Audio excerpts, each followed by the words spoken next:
following up with Darrel Rigby. Darrel is a senior partner director at Bain Company. Bain Company was my first employer when I finished med school, so I have close ties to that organization still, and I'm super, super excited that Darrel is joining us today. He leads the Agile innovation practice. I think he's going to say a few words about himself once I hand over. Darrel, the stage is all yours. Thanks for being here. Saurabh, it's such a pleasure to be with you. Thank you very much. My name's Darrel Rigby. I have been with Bain for 42 years. I head Bain's global innovation and Agile practices, and I am a very strong believer in Agile and its ability to transform companies. In fact, I guess over the past year, I've had conversations with senior executives at more than 100 companies. And it's fascinating as I talk to them. The most common question by far is, how can we build a business that will thrive in a world of unpredictable and accelerating change? And I guess I probably shouldn't be surprised by that question, because if you think about what senior executives are coping with these days, they really do have to operate in an environment of constant crises and black swan events. It is true that right now the center of attention seems to be this terrible pandemic disease. But once that lightens up a little bit, there will be other diseases. And in addition to that, there will be digital disruptions and terrorist events and military conflicts and trade wars and social unrest and environmental crises and natural disasters. There's just no end to the way this environment is hitting businesses these days. And what I always tell them, and what I would like to share with you today, is that in order to achieve sustainable success in these kinds of dynamic environments, businesses have to balance two vital activities. First of all, they have to run the business. Let's call that operations. They have to run the business reliably, efficiently. Second of all, they have to change the business. Let's call that innovation. They have to adapt to changes in the environment. They have to be able to move rapidly and effectively to do the right things at the right time. And I know that a lot of Agile zealots believe that the purpose of Agile is to destroy standard operating procedures, to destroy bureaucracy. I don't happen to believe that. I happen to believe that running the business and changing the business require different skills, but they are complementary skills. They need each other in order to be able to succeed, in order to be able to thrive. If you think about evolution as a model for business, you don't want every time a new baby cheetah or any other living organism is born, you don't want to change everything about that organism. You want to keep the things that are working. You want to run those more efficiently than ever. But there are new traits that you need to adopt. You need to adapt to the environment. And that's where these things need to come together. The only problem is that these bureaucracies that are so good at running the business have led to unbalanced systems. That what we're trying to look for in an Agile enterprise is the golden mean between stasis, between having a static organization and having a chaotic organization. So Agile is not really the antithesis of stasis. Agile is the golden mean between creating a static organization and a chaotic organization. You can be out of balance on either dimension.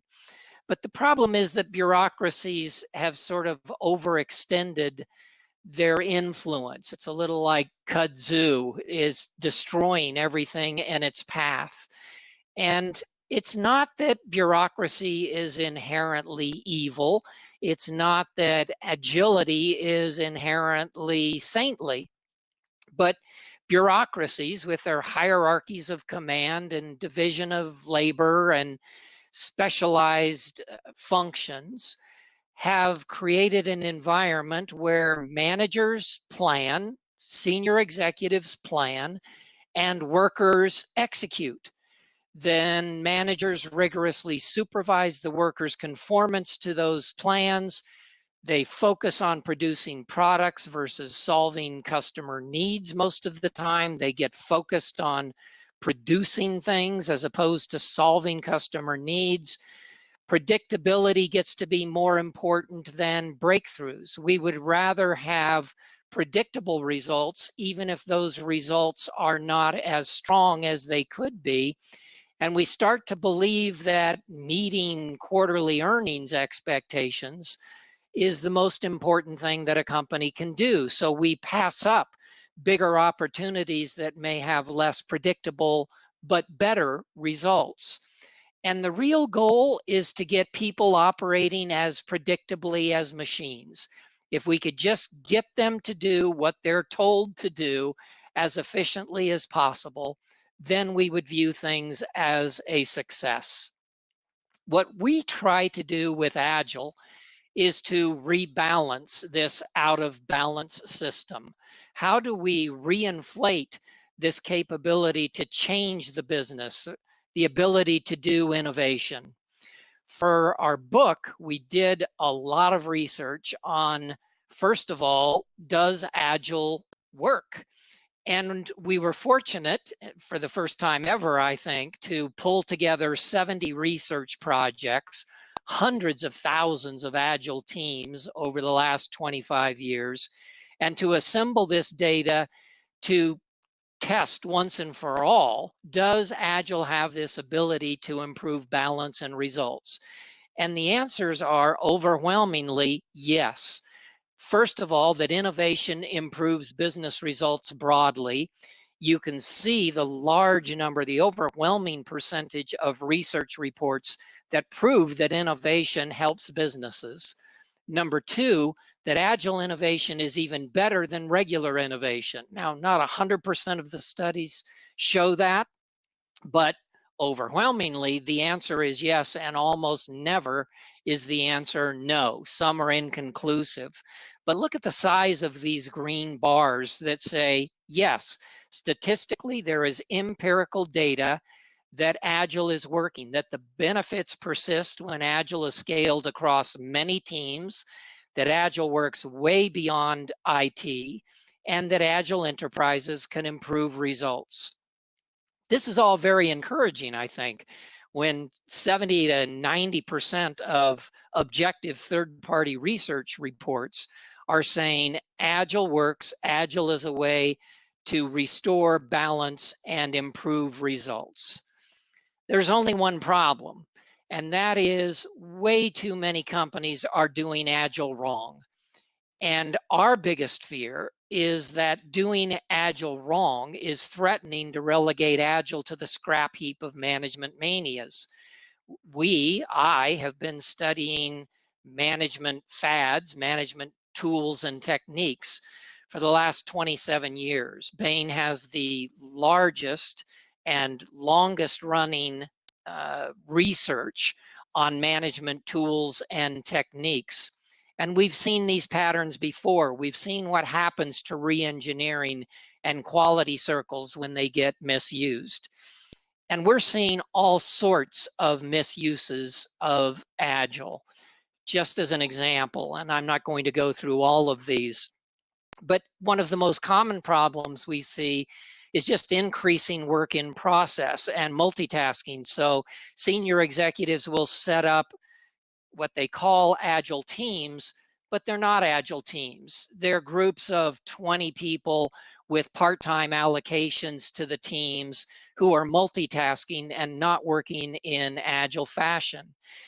They're mistaking faster predict, command, and control processes for Agile. There are too many executives that define Agile as doing what I say faster than before.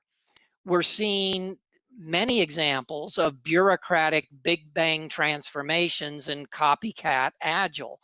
What I mean by that is a big bang transformation where the senior executives go behind closed doors for anywhere between 6 to 9 months. They emerge with a very bureaucratic transition approach, with a big, huge program management office, with a restructured organization, with people who have gone through 2 whole days of Agile training. And now we have a completely different organizational structure, people in different positions that frankly often don't know what they're doing, but they are copying the organizational structure of some other company that is highly regarded, maybe Spotify, for example. And so if Spotify has squads and tribes and chapters and guilds, then that's what we should be doing. We'll just take what Spotify is doing in their development and their engineering department, and we will slap that on our entire corporation, even though that's not what Spotify does, by the way. We're seeing Agile being used as a euphemism for layoffs. Let's start by laying off 20 to 30% of the organization. We'll get these new efficiencies, and then we'll be more agile. Unfortunately, what we're seeing is too many times these restructurings are actually destroying business unit accountabilities and are hurting performance. So again, I don't want to go through all of these, but let me just address a couple of them quickly. And let me start with this idea of let's increase work in process, because you know what happens when executives grow frustrated with insufficient innovation output. The answer is easy. Well, we'll just add more innovation projects. Then we'll have more innovation and we'll be more successful. I'm going to refer to Little's law here that has an equation that says, let me tell you why that doesn't work. And that is, if we assume that you can process, let's say 10 projects per week or something like that, and that we've got 100 projects in the system today, then that says that the average innovation project will be in the system for 10 weeks.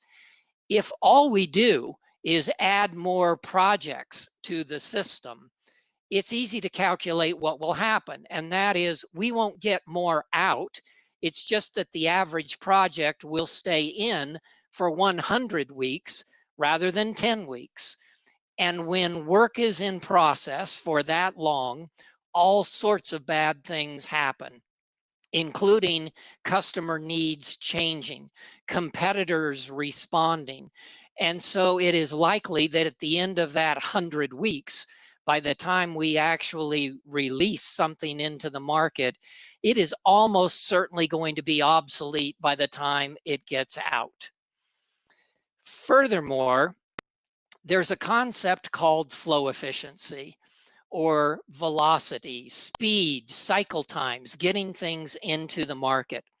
Flow efficiency is easy to calculate. What we're really looking at is how long does it take for something to get into the system and out of the system. If we see a customer need, how long does it take us to respond to that need? And we can look at that total time and divide it up into 2 components. How much of that time is spent working on the project and how much of that time is waiting? Well, sadly, it turns out that flow efficiency is seldom better than 15 to 20% for most companies. That means we're spending most of our time waiting, and reducing wait time, therefore, has 5 times the impact of working harder and working faster. So what are wait times? What do we spend waiting on? Well, sometimes it's operating processes like strategic planning calendars that only happen once a year. So we can't stop something that's failing until the year ends. We can't start something that's urgent until the calendar begins. Maybe we're waiting on decision approvals. Maybe we're waiting on software release schedules or regulatory constraints or getting people allocated to the teams. Dozens of other factors that keep teams waiting. And if companies start by firing operating and support people to pay for agile teams without reinventing those business processes, it just means we have fewer people to do the same amount of work. So we're going to increase that wait time. And that leads to much slower speeds, longer queues, longer waits, more work in process. And to make matters worse, managers who see this happening are so desperate to improve utilization rates and reduce costs, they fill the wait time by giving people additional projects. That means multitasking. And we all know that multitasking makes us stupid. It reduces our IQs by 10 points. It reduces our focus. And it just is a terrible thing to do to an agile team, exacerbating wait times, further slowing development cycles. And in the end, unfortunately, the speed of innovation actually decreases. One of the major points I would love for you to leave remembering is annual cycles are just silly. I don't know how we got to them. If you wonder what is special about a year, the answer is it's only special because that's how long it takes the Earth to revolve around the sun. Now, what a crazy way to do business. What a crazy way to do strategy or budgeting or planning, to say, well, I'm going to determine it all by how long it takes the Earth to go around the sun. Thank heavens you don't live on Neptune, where it would take you 165 Earth years in order to get an annual bonus. It's just a crazy notion to say, well, I can't deal with this because we're only a third of the way going around the sun. Once we complete our orbit, then I'll get back to doing it. If you want to pick a planet annual cycle, then take Mercury, because it goes around the sun every quarter. Maybe that's a better approach to doing things, but don't limit yourself to being slowed by annual cycles. The other problem we have is that bureaucracies try to manage innovation programs just like they would manage any routine operation. And that is, we start by analyzing problems, we generate ideas, we predict very specific requirements, we design, we develop, we verify and test, we integrate, we deploy it, and then we maintain it. All of this, frankly, works quite well if you are able to predict very specific requirements a year, 2 years in advance. Then bureaucratic predict, command, and control processes can actually work. The problem is that's not true. In fact, 2/3 of predictions are wrong. I've tested this myself. I think of myself as being fairly intelligent, fairly able to predict. I tracked my predictions for about 18 months and they were wrong. And I'm not alone. In fact, there is a lot of research, including this one on the left by a Professor Amar Bideh, who looked at the Inc. 500, the fastest growing private companies in the US, and said, you're very successful today. Let's go back to your original business plan. How much did you have to change your original business plan to reach success? And the answer is 66%, 2/3 of companies say we had to significantly change our business plan in order to succeed. I've talked to many venture capital funds as well about when you originally fund a new business, how many of them stick to the plan and how many of them adapt in your most successful ventures? And again, the answer is about 2/3 of the time, we have to change those plans. Just a few examples. I've mentioned to you, I've been with Bain for 42 years. I'm obviously very old. I did not grow up playing with iPads. I grew up playing with things like Slinkies, physical toys. The interesting thing about Slinkies is it was not invented as a toy. It was invented by an engineer who was trying to create springs that would help to balance sensitive instruments in turbulent seas. But while he was working on that spring, it fell onto a stack of books, onto a desk, onto a chair, onto the floor, stood upright, and he said, pretty cool. This might make a good toy. And it made a very successful toy. Slack, the fastest growing unicorn of all time. Slack did not start off as being a tool for sharing social experiences. It was a video game company. It went bankrupt. It's just that in the bankruptcy, they found this tool in the back room and said, well, maybe we could release this as a product in the market. And they did, and it took off. Disney's Frozen is interesting to study because if you look at the original script and the original diagrams, Elsa, Queen Elsa, was an evil queen. She was intended to be like Cruella de Vil, like Maleficent, like Ursula. She was an evil queen. And then a husband and wife songwriting team came in and said, we think she's misunderstood. Listen to this song and please indulge us while you listen to this. We know it changes things. They played a song called Let It Go. And as people listened to it, they said, oh my goodness, this changes everything. They made Anna and Elsa friends, sisters, people who loved each other. They made Elsa misunderstood, but good. Changed the whole movie and has led to enormous success. YouTube, many of you may be familiar with YouTube. Not sure you know how it got started.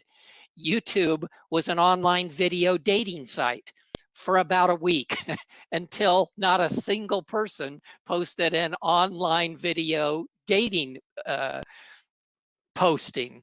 And so they said, well, that's not working. Let's just open it up to people.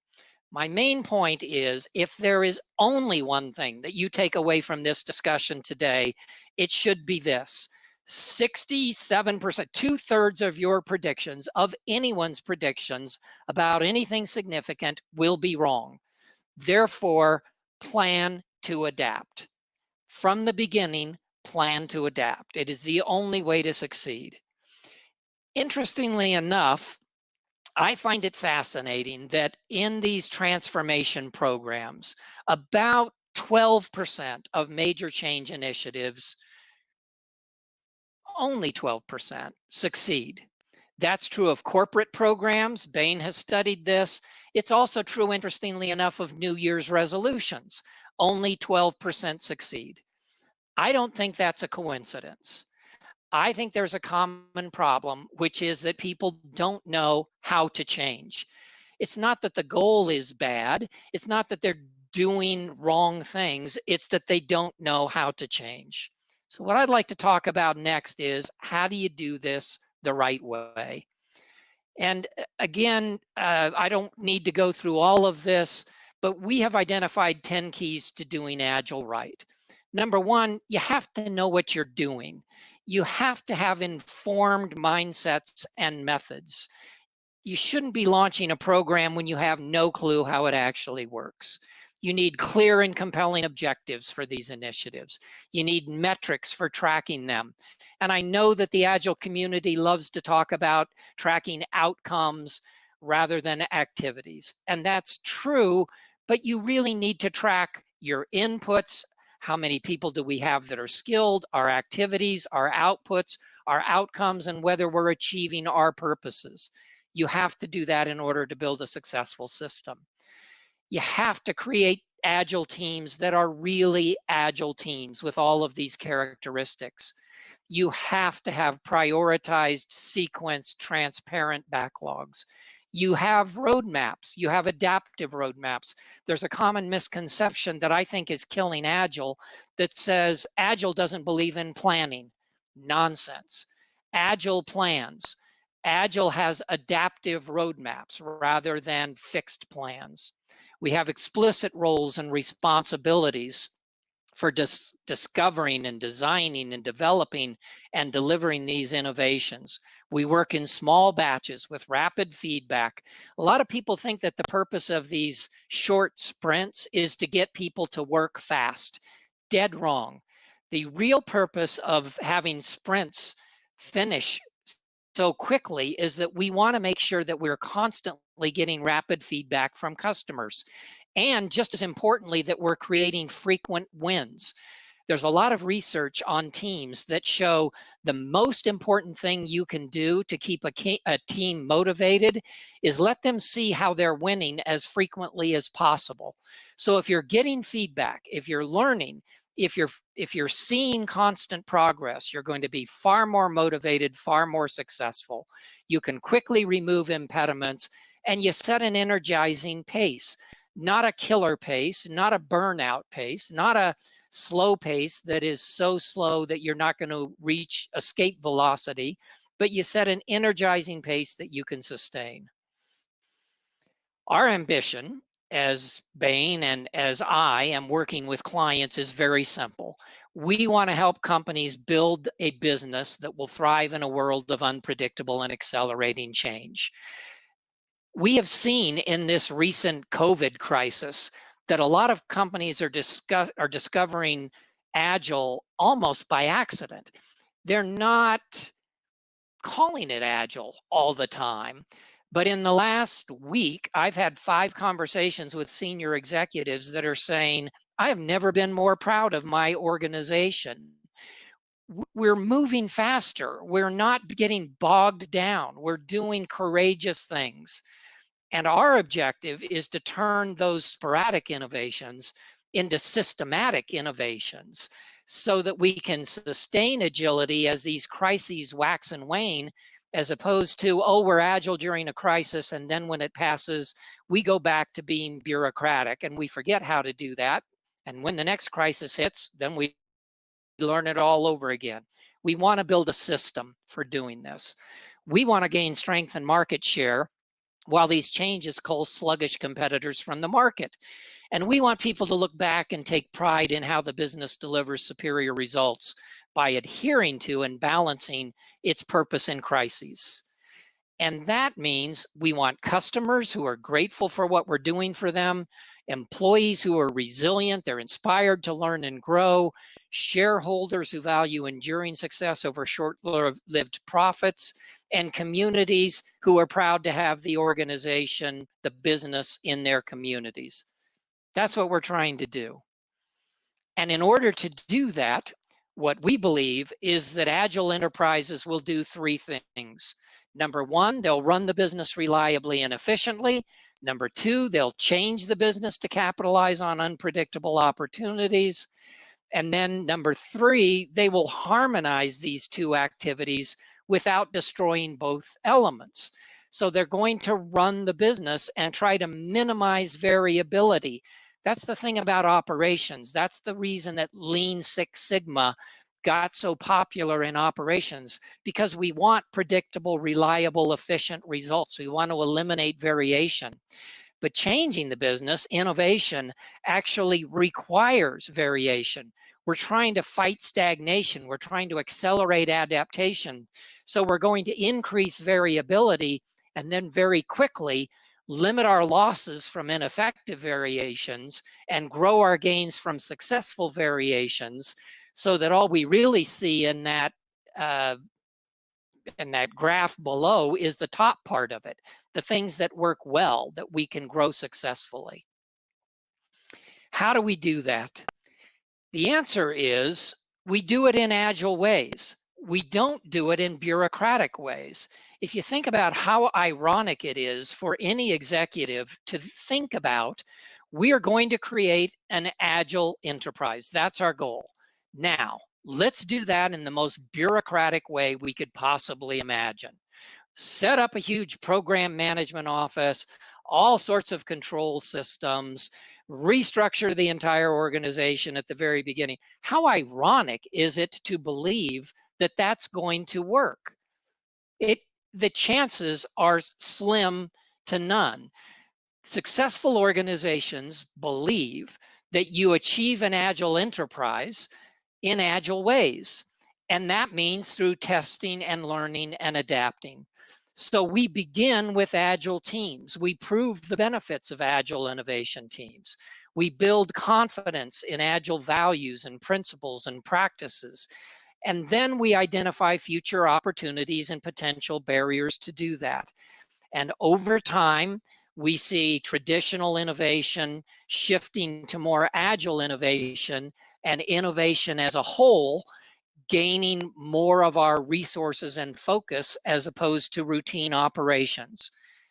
Almost never, by the way, will an organization get to running 100% in agile teams. At a place like Spotify, which is all based on digital innovation and new product development, yes, 50% of their people may end up operating in agile teams on a day-to-day basis.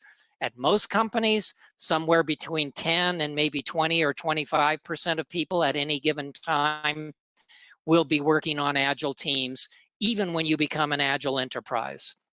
Once we prove that agile teams work, then we move to agile at scale.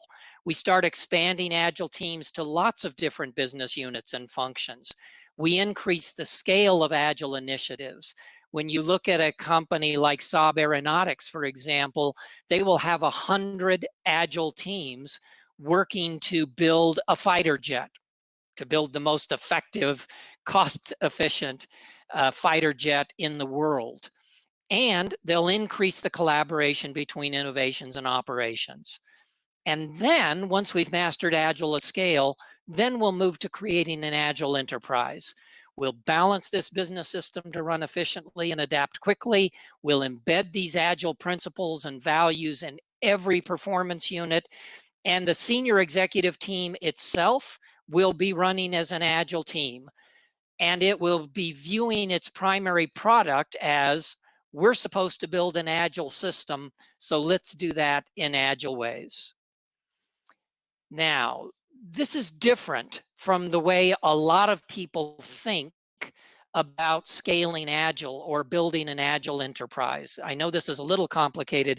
I want to take just a couple of minutes to describe it, because most people have a sense that the way you do agile, the way you create agile at scale, is you pull all of these agile teams together and you divide them up into tribes. And therefore, all of the agile initiatives are pulled outside of the business and they work together as agile initiatives. We do not believe that, and we do not see that as the way that the most agile organizations are actually working. So let me just describe this chart. At the top, you have the agile leadership team. It consists of most or all of the executive committee, and they are running as an agile leadership team. Those red dots represent perpetual agile teams, teams that will stay together, and as they solve one customer problem, we'll move on to another customer problem. So you'll notice we've got a red dot by the agile leadership team because they are behaving like an agile team. They are an agile team. But the agile teams are typically located as close as possible to the operations that are going to adopt and scale them. That means there will be agile teams in divisions, in regions, in business units, in products. There will be agile teams in technology and marketing, even in finance. They may have a team figuring out how to improve finance functions. What reports should we have? How do we make them most useful to our customers? And in innovation units, of course, perhaps many or all of the teams will be running in Agile. The gray dots are temporary teams. They may form for anywhere from 2 to 4 months to solve a specific problem. They're not going to be there forever. I put some squares around teams of teams that are going to work together for a long period of time. There are about 100 teams on here. Many times in a business unit, we may need 8 teams, 10 teams to solve a particular problem. Most of the organization will continue to run in fairly traditional teams. Then in the red squares there, those are allocated support people. Think of them very much like help desks in the legal department, for example, that says, when an Agile team comes to you, I want you people dedicated to solving their problems as quickly as possible. They don't go to the end of the queue. You take care of that within a day, within an hour. And this is what it ends up looking like. Agile teams embedded in the operations of the organization, running as cross-functional teams. So even though a team is in marketing, it is ultimately responsible to marketing as their customer, but there will be people from technology, there will be people from operations, there will be people from finance, there will be people from HR making those teams work. A very different picture than most Agile zealots paint of the way Agile teams should be working. When that happens, you will build an Agile business system. Again, the goal is to try to create a system that is at that golden mean between stasis and chaos. And as you do that, you will change the purpose and values of the company, you'll change the strategy, you'll change the leadership and the culture, you'll change planning, budgeting, reviewing processes. Structures and accountabilities may eventually change as well. The talent engine, the business processes, the technology and data.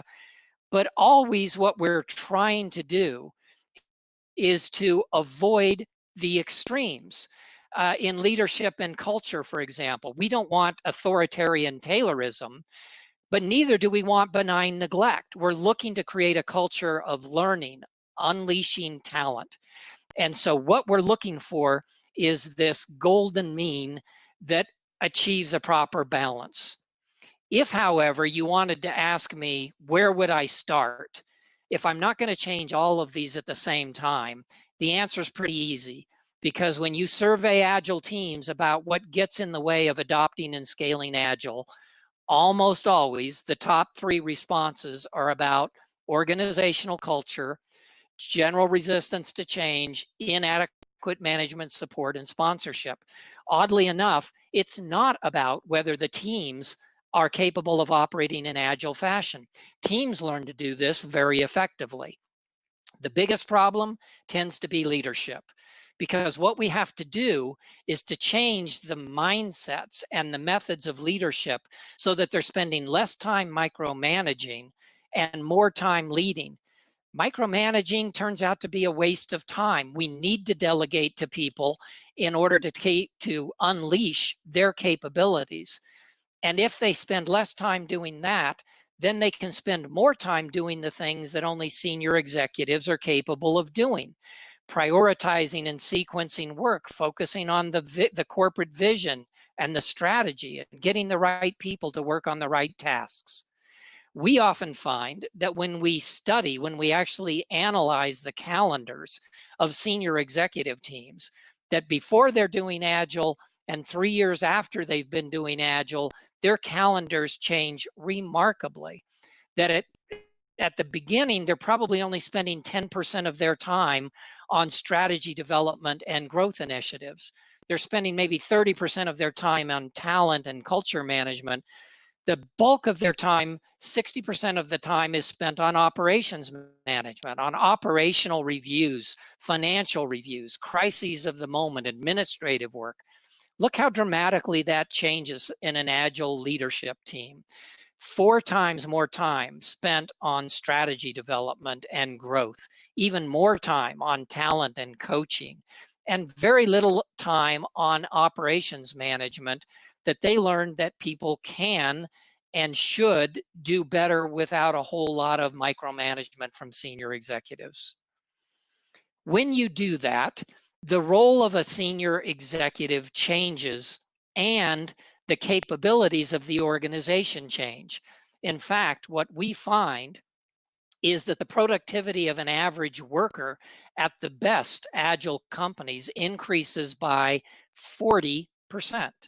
40%. Now think about that for a moment, and you know the import of compound interest. Over 10 years, the best companies can generate 30 times more output. 30 times more output.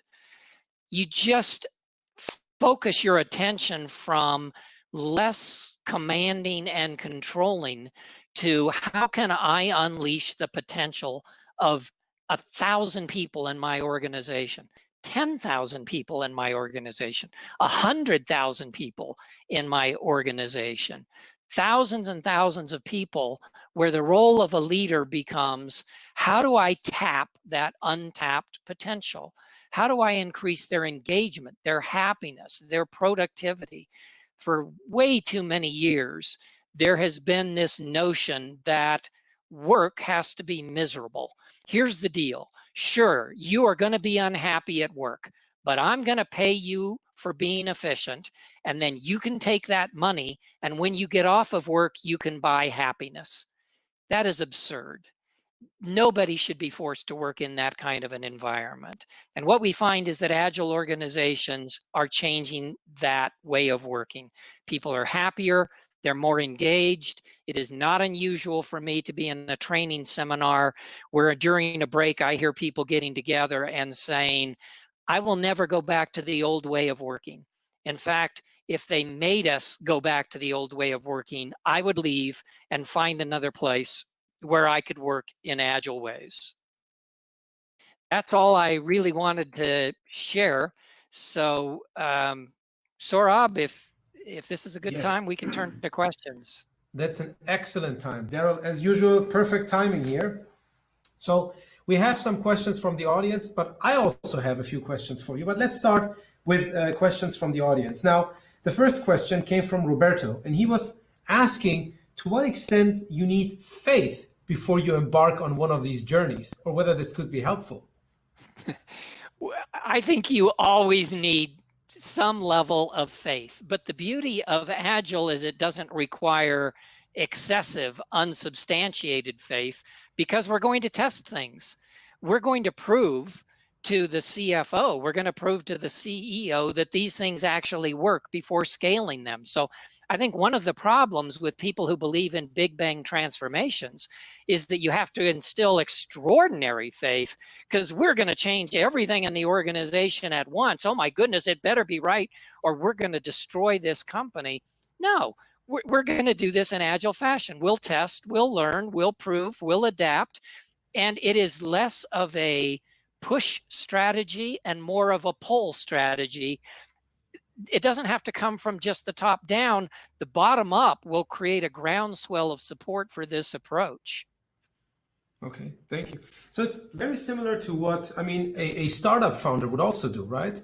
A venture capital fund would not give them $1 billion right away. They would give them a bit of money, see where they take this, and then basically build up faith. They need initial faith, but then they build up more faith over time based on the results that come in, right?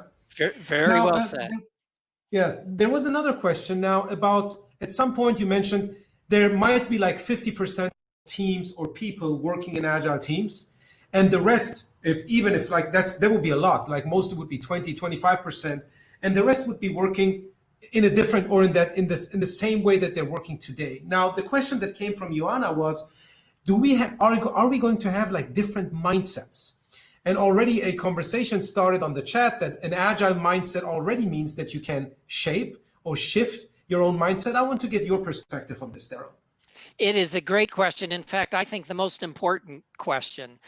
The answer is, we believe that you're going to need an Agile mindset. By that, I mean common values and principles through the entire organization.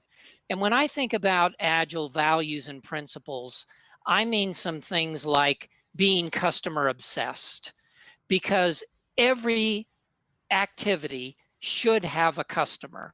This is one of the things I've spent a lot of time talking to people at Amazon. And the one thing about people at Amazon that they will say is, we are truly customer obsessed. It may not always be an end user, it may be an internal customer, but we all have customers and we are customer obsessed. So there are things like this mindset of, we all have a customer. Who is my customer? How do I keep them satisfied? Things like avoiding multitasking, things like prioritizing and sequencing, things like, whenever possible,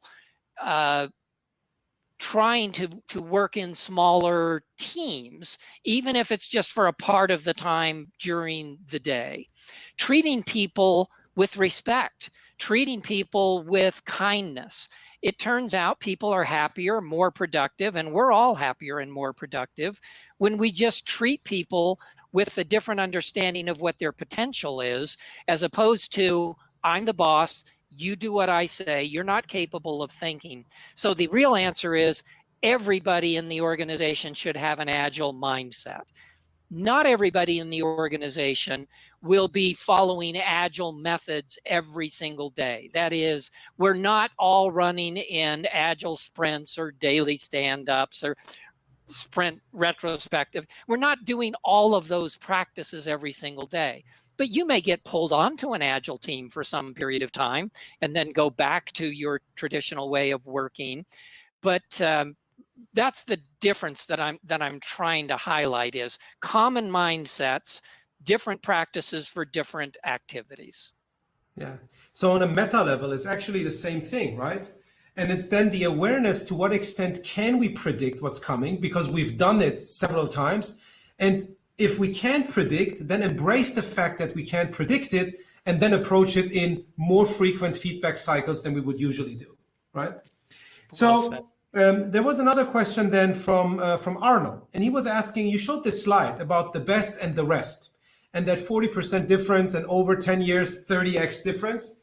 Now he was asking, can one take one of the rest to become one of the best? And can this be done with the same people? And if yes, whether you have examples for this on how they did this. Yes, so I again, one of the most common, I think, misperceptions is that if we're going to create an agile organization, we're likely to need new people and we're likely to need a whole different organization structure. What I find most fascinating about this COVID-19 pandemic is that it is disproving that notion. With real natural experiments, it is disproving that notion because we have the same organizational structure, we have the exact same people, and yet suddenly we're finding people that we just thought were everyday run-of-the-mill, all they can do is run this machinery, suddenly figuring out how to change the machinery from making automobiles to making respirators to making masks. And so no, these people are turning into real life corporate MacGyvers right in front of our very eyes. These people were always capable of doing this. So one of the things that, as tragic as this pandemic is, one of the things that I truly love about it is that people are learning, my goodness, our folks can do this. Now, how do we bottle it up? How do we keep them thinking this way? I'm shocked. I never knew that so-and-so was capable of doing this. So yes, I understand that over time, you may need to do some additional training. You may need to bring in some kinds of people. But I think the greatest discovery we're making right now is the innate capability of most people in most organizations is much higher than many of the senior executives ever imagined. Yeah, I love this term, corporate MacGyvers. I'm going to steal this one, Darrell. Now, it's very interesting because you mentioned the absurdity and irony in a lot of things. And I think it's really absurd from senior managers, or I mean, even like you and I might fall into the same trap that we look at someone and just define them by the job that we've been observing them doing, but not seeing the whole person, because that person, the moment they leave the office, of course, they're going to do other stuff. They have different hobbies and so on and so forth. So they can't take those capabilities and their ability to learn into the work and actually do some new things. And the organization facilitates that learning process or catalyzes this. Now, we have another one that comes from Malta. He was asking, like, how many of high-level executives want to change their calendar? You showed that, how they're going to spend their time towards more strategy and away from operations. And are they skilled enough in strategy versus operational management? Because as you know, I mean, a lot of organizations hire companies like Bain for their strategy part. So that could also be a sign of the lack of strategic know-how in their own leadership. Yes, it's an important question from somebody who's obviously seen some senior executives, because on the one hand, I often get phone calls. One of the most common calls I get is, just read your article on the Agile C-suite in the Harvard Business Review. Very intriguing. I am really frustrated with our meetings. We just spend so much time in meeting after meeting after meeting, and it's dull and it's not accomplishing anything. Can you help me fix our meetings? It's a very common call. And so the first thing you do is to look at their calendars and look at the meetings, and they're absolutely right. It's overwhelming. But if you say, well, let's take away all of these operating reviews that you're doing, their first inclination is, but that's how I've spent the last 10 or 20 years of my career. If I'm not doing that, which I know how to do, and I'm good at that, what in the world am I going to do? And I say, well, you're going to spend 40% of your time on the vision and on the strategy. And they say, 40%? How could I possibly spend that much time on strategy and empowering teams? And frankly, they have a hard time even imagining how they could do that much of it. And so we have to make the transition rather gradual. And you will recall that I said that's over 3 years, but we gradually start saying, let's just take this thing off of your schedule. You do not need to do this meeting. Let's add some stand-up meetings in the morning where you are meeting with Agile teams and they're saying, here's what our barriers are. Could you help us to overcome this? And that's the easiest way to get started. You get the senior executives listening to these Agile teams, what's getting in their way, and they start solving problems so that they turn from people who are managing all the problems to people who are saying, ooh, that is tough. What do you recommend that we do? And how could we test it? Then their lives start getting fun, and then it takes on a momentum all of its own. Yeah, I get the same thing. When I work with leaders and tell them it's all about decentralizing decision-making, they're like, okay, what am I going to do? Right. You're going to discover new things that you can do, and it's going to be exciting also for you, and everyone has to learn. So I'm going to be selfish, and I'm going to take the last question to be one of my questions. Now, you work with a lot of executives. I'm sure you also work with boards. Now, my experience has been, a lot of people say the CEO doesn't get it, and so on and so forth. But my understanding is that a lot of CEOs, executives in general, have to follow the perspective or the longevity of perspective that the boards set out. And if they have a short-term focus, very few organizations, I believe, are going to make the necessary changes to become more agile. Now, how do you address, so first of all, what is your perspective on the role of the board? And if you believe it is as important as I believe, how would you address the boards? Well, the first thing that has to change is the senior executive attitude towards boards, because you're right, I deal with a lot of management teams. Their first priority is to get the board off of their backs. They just don't want to have to deal with it. So I think the first thing that they have to do is explain, we're creating an agile enterprise. Let me tell you what that means.